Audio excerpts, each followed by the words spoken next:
Welcome to తాజా వంటలు. ఈరోజు నేను కోడిగుడ్లు పులుసు వండుతున్నానండి.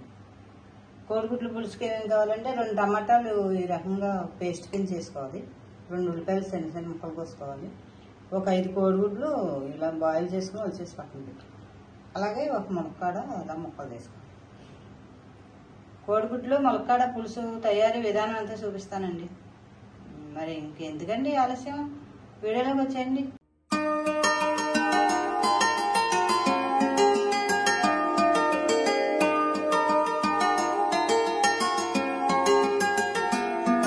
వెల్కమ్ టు తాజా వంటలు. నేను మీ స్వరాజ్యలక్ష్మి అండి.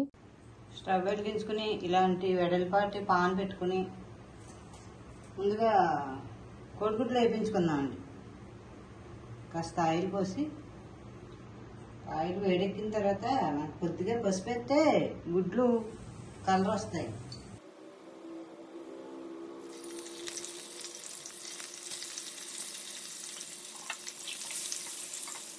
గుడ్లు కొంచెం దోరగా వేగిన తర్వాత బౌల్లో తీసి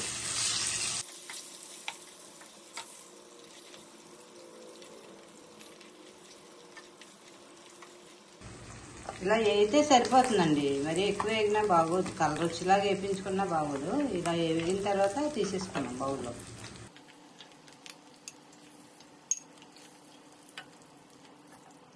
ఇప్పుడు తాలింపు సరుకులు వేయించుకుందాం.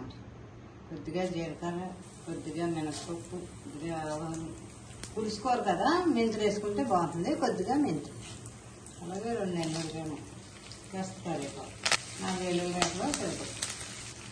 పచ్చిమిరపకాయలు అండి, 4 పచ్చిమిరపకాయలు చేతులు చేసి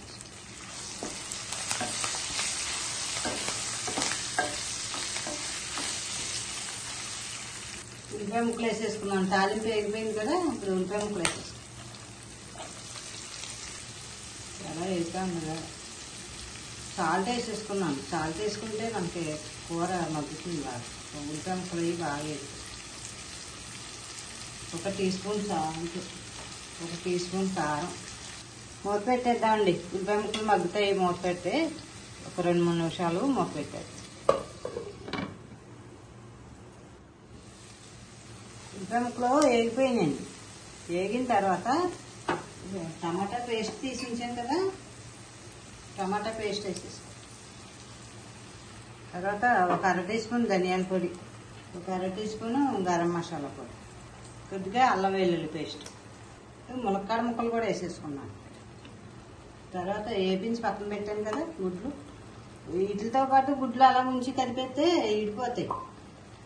జాగ్రత్తగా కలుపుకోవాలి. అందుకని గుడ్లు తీసి పక్కన పెట్టాను అన్నమాట. ఈ గుడ్లు ఇవన్నీ వేసేసుకున్నాం కదా, కొంత అటు ఇటు కలుపుకుని మూత పెట్టారు. 5 నిమిషాలు మూత పెట్టి ఉంచేద్దాం.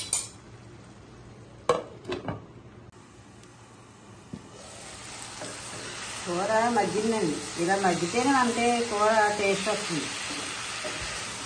మగ్గింది కదా, ఇప్పుడు ఏం చేయాలంటే నిమ్మకాయ సైజు అంత చింతపండు చిక్కగా పులుసు తీసుకుని, ఈ రకంగా పులుసు తీసుకుని పోసుకోవాలి. నిమ్మకాయ సైజు అంత చింతపండు అయితే సరిపోతుంది. ఇది ఎక్కువ పులిపోయినా తిన్నాం కదా, చిక్కగా పులుసు తీసుకుని పోసేసి అటు ఇటు కలిపేసుకుని, కూర అయితే సిమ్లో పెట్టి ఉంచుతామండి. స్టవ్ సిమ్లో పెట్టి ఉంచితే మనం కూర అంతా మగ్గుతాం. ఒక 5 నిమిషాలు అలా వదిలేస్తాం.